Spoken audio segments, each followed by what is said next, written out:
Hello. Um, I'm supposed to be studying right now for my new job, but I'm not because I love procrastinating. And for whatever reason, I felt like this was way more important to do for some reason because I love wasting my time on things that are very important. So I felt called to do this reading for someone. I don't know, nobody in particular, but I felt somebody needed to hear this. So I'm going to do the reading and I will not ask further questions. I just follow the instructions and tell the people what they need to hear. And if they don't hear it, then whatever. I'm operating the subconscious mind and that's fine. So, anyways, without further ado, I already pulled the cards because I need some time to meditate on the energy. And a lot going on here. Really, let's start it off with kind of the overarching theme of what is happening here, which is a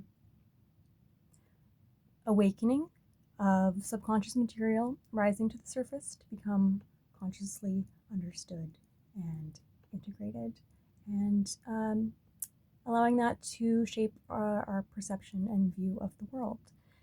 And particularly what came up first of all with the theme is this card here, the mallard, which I guess is like a duck, but mallard is some reason different. And anyways, they are a messenger of the subconscious mind and dreams. So it brought me back to music about dreams, and it's really speaking about what the subconscious is trying to communicate with us through our dreams. And not only our dreams, but also the areas of tension in our life or feelings of discomfort or sensations in the body that are the subconscious mind trying, or the conscience trying to make us aware of something that we would benefit from reckoning with. And sometimes that is a very confusing process. And I'm here to try to help ease the journey from discomfort and confusion to a sense of understanding and meaning and direction. Anyways, speaking of the theme, we have the Two of Pentacles. It appears that the querent, the person I'm reading for, is kind of split between two worlds. There's kind of two things going on simultaneously that are what's the word? You can't really have one and the other at the same time. They are, I don't know what the word is that I'm trying to get to. Whatever. There's kind of two realities being juggled here, and it's not smooth sailing. It's very much, which reality am I in? Which reality do I want to be in? Which story fits with how I see the world? And why do I feel this way if this is the story that I am believing and telling myself, if that makes sense?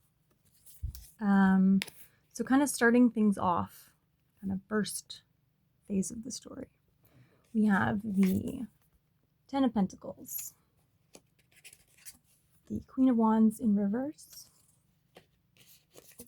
the Four of Wands in reverse.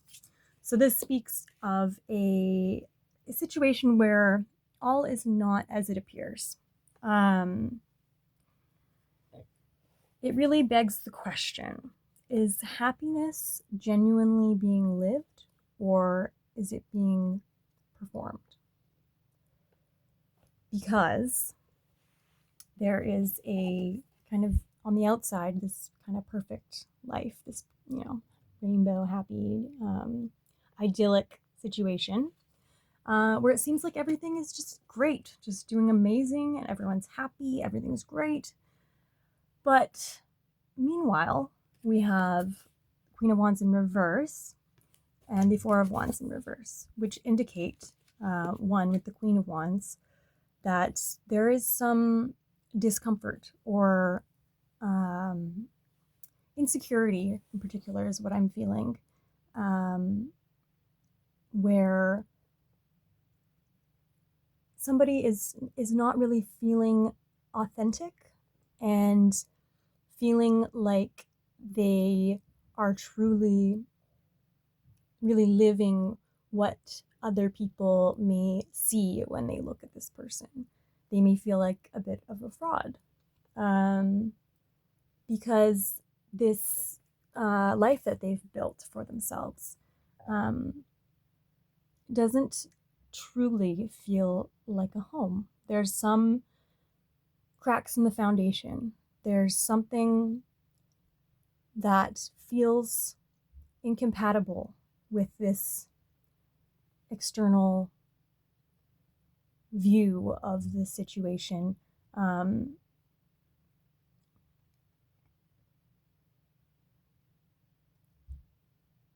Is this community or this life feeling like a truly fulfilling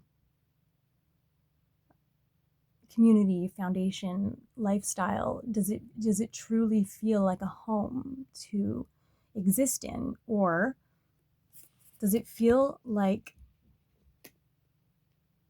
something's not quite right? Something you can't quite put your finger on, where it feels like the cracks are starting to show in something that seemed so impenetrable once upon a time. The next step of the story here, we have death. You're gonna die. Seven of Pentacles.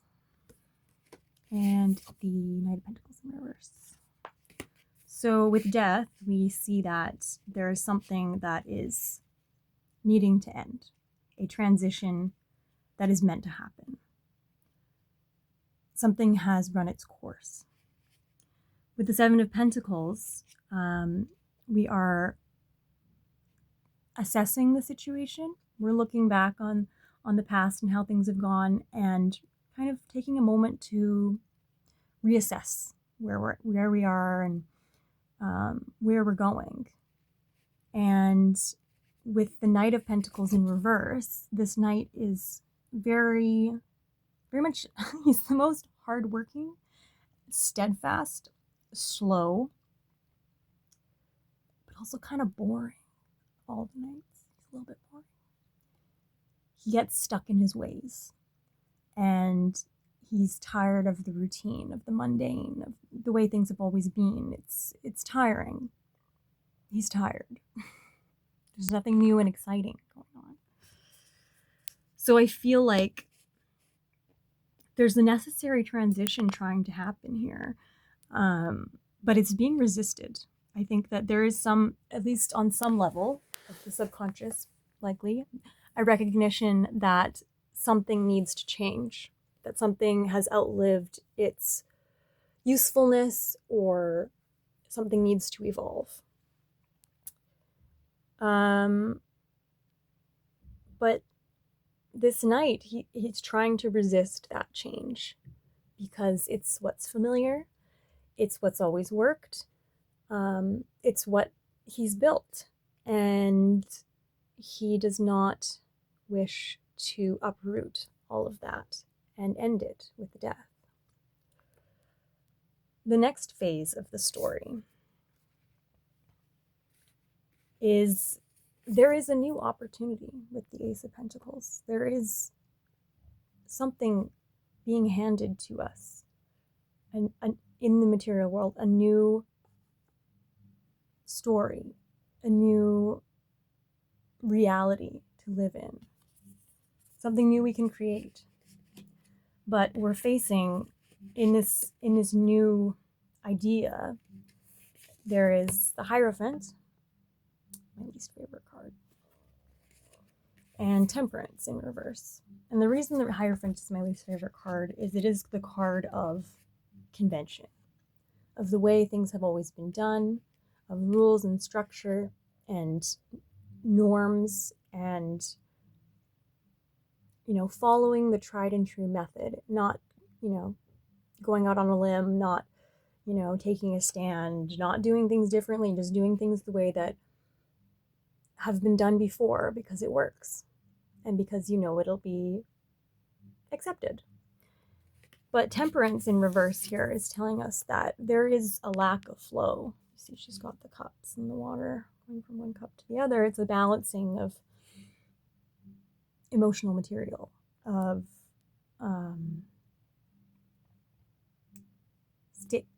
emotional states of being tempered and balanced and flowing easily from one to the other, alchemizing. This is blocked because of the Hierophant, of this desire to maintain the old structure, the old way of being. It's stopping the flow of creativity, and it's stopping this new potential from manifesting. It's the feeling of, I've invested too much to let go now. But at the same time, staying where I am is draining me in my soul, the fire in me is dying because I'm stuck in this old way. Yeah, real tension between structure and flow.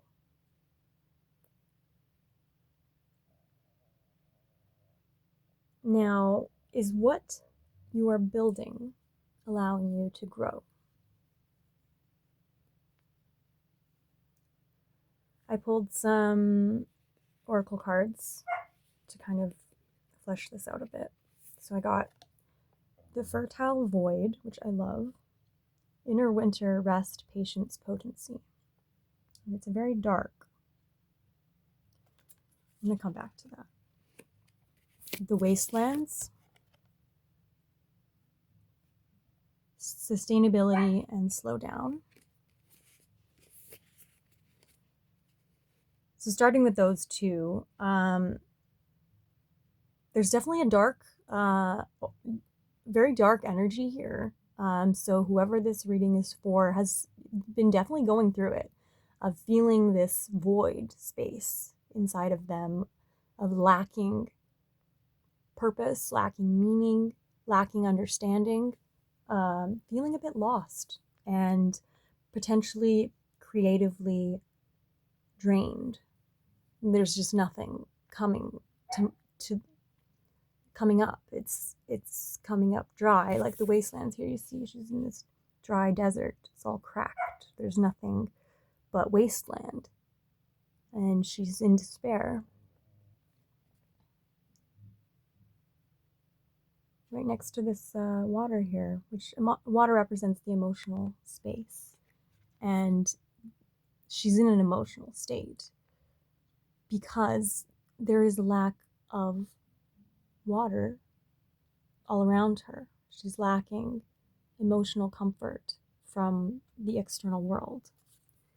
And she's been left in this void space, this empty room. But the thing about the empty room in that you learn, going through the dark night of the soul, where it is a very dark and empty and desperate place, you find that there's actually tremendous beauty and potential in this space.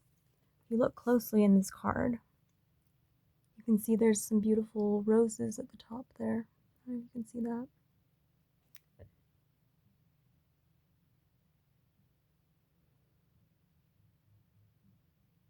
There's almost these little wisps here at the bottom.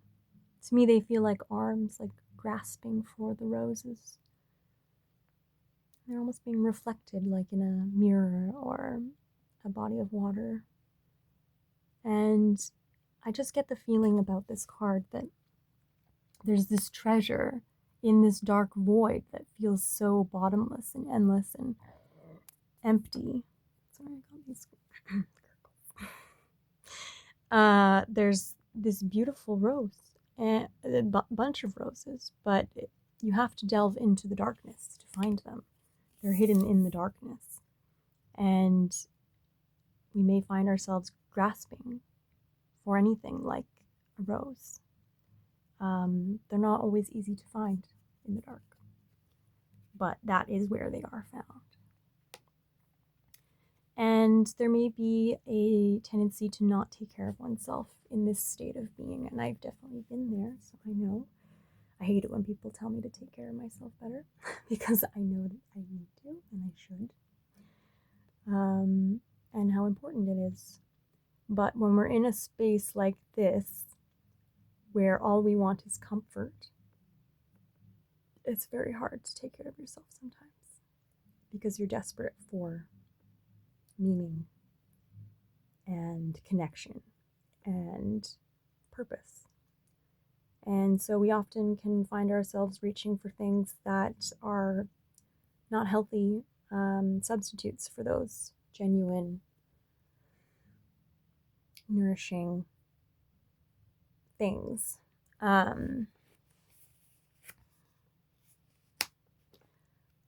I think a big part of this reading and this whole experience for this person is understanding what all of this is trying to teach them, what this subconscious struggle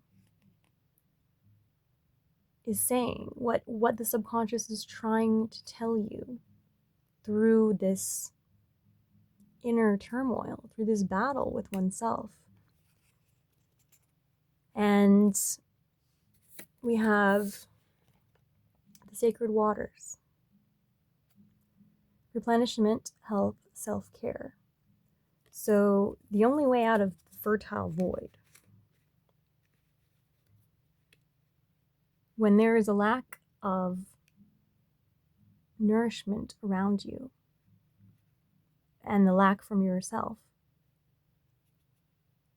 after enough time, we come to see that the only way out is by going within and finding the hope and the inspiration and the purpose in one's own internal world, in how we choose to see the world, in how we choose to see ourselves, in our beliefs and how limiting they may be and how they may prevent us from seeing the world as it is or as it could be based on how things have always been.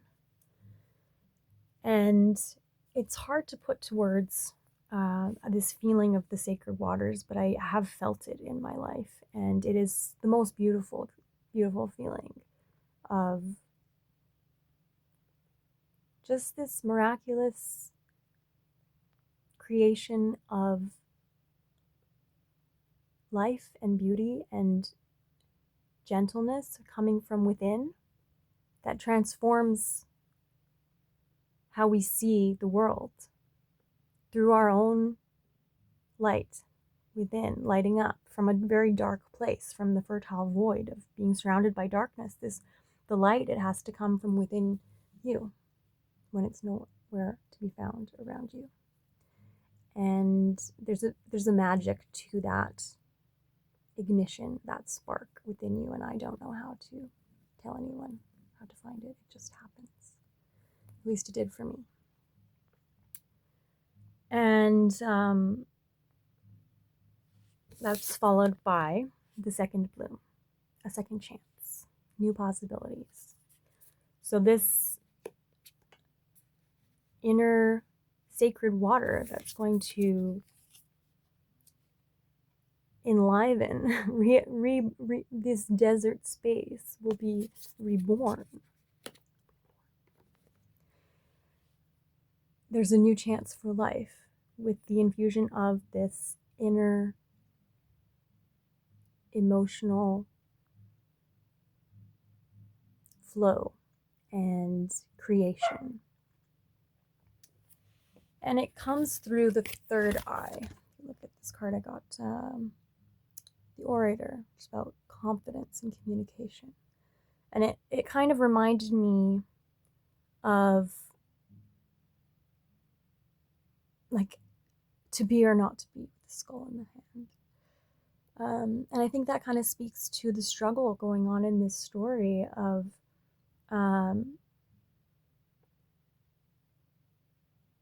to be the thing that I've always been, continue doing things the way I've always done, or not to be something different, to try something new, to experiment, to break out of the box, to forget all of that and just do what I feel I should be doing. What I want, scratch that. Do what I feel I am called to do, not what I should be doing. What feels natural to me right now,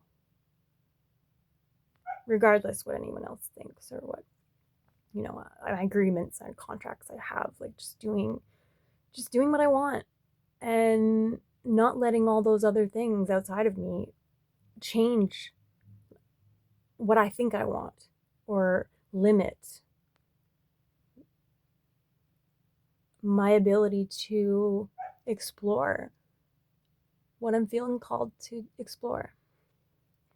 And it comes through the third eye, because the third eye is our projection of reality through our perceptions, beliefs, understanding, projection. We project our reality in, that is how we interact with reality, is through our own little projector on the ceiling playing an old movie. It's telling a story, it's projecting a story, and all of this subconscious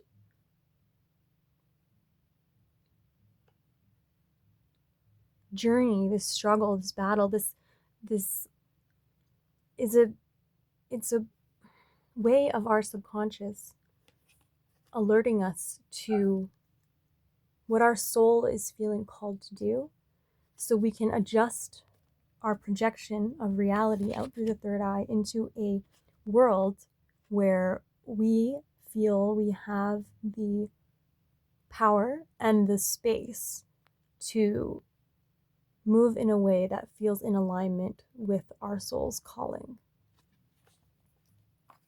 And that is a very to be or not to be kind of conundrum. So, the final guidance / future outcome for this situation, for this person, we have the Four of Pentacles in reverse, the King of Swords, Ace of Swords, love this one, and the Magician, which is a great way to end here. So, what does that mean? So understanding what this is all trying to teach us, what the subconscious is trying to say. I've spent years cultivating this path, but do I even believe in it anymore?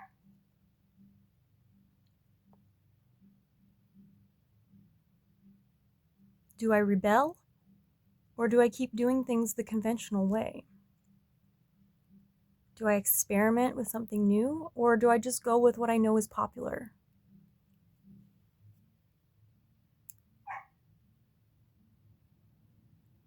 What is this trying to teach me? It's trying to teach you to find your voice.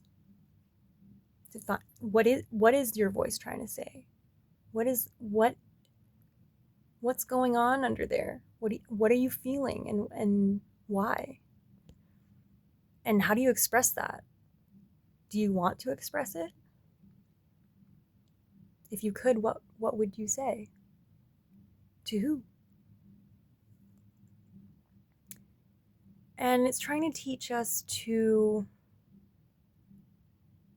not just continue down the well-worn path, but, take a moment to choose what direction we're moving in, if we want to continue down that path, or do we want to choose a new direction from a place of clarity and intention based on our values and our intuition and our beliefs about what's important.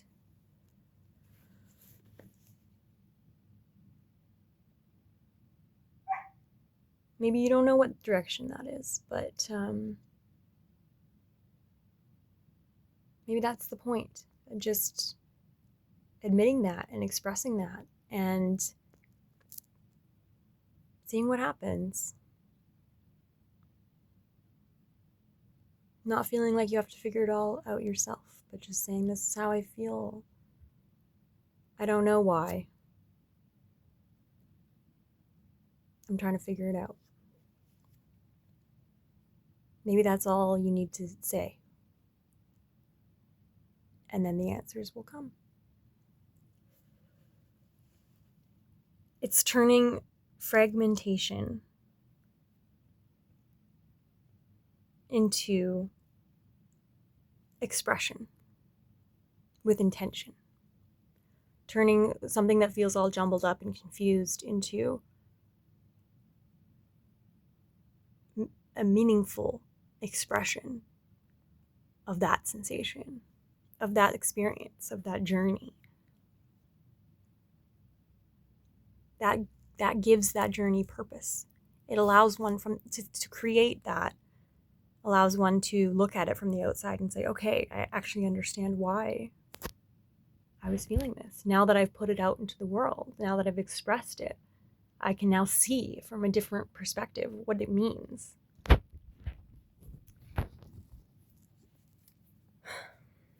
And this is a sudden insight.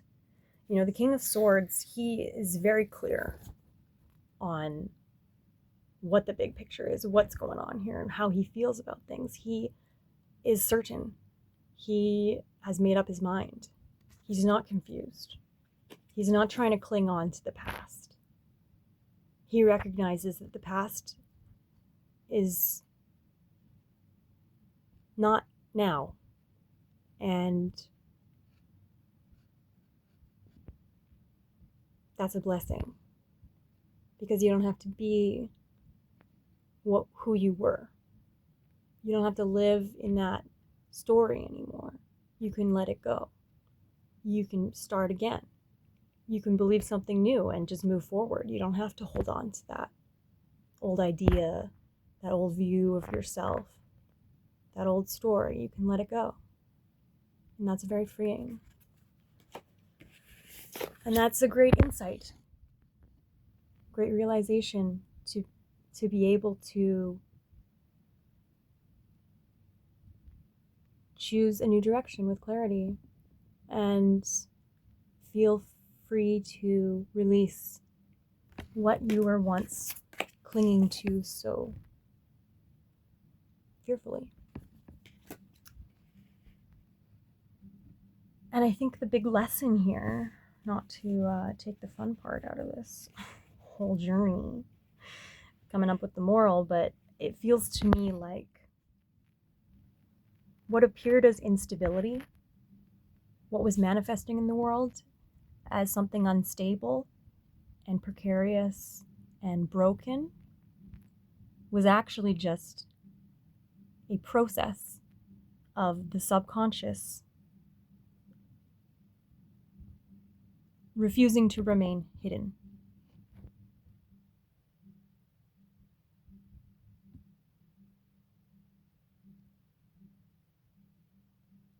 To be or not to be? That is the question for you.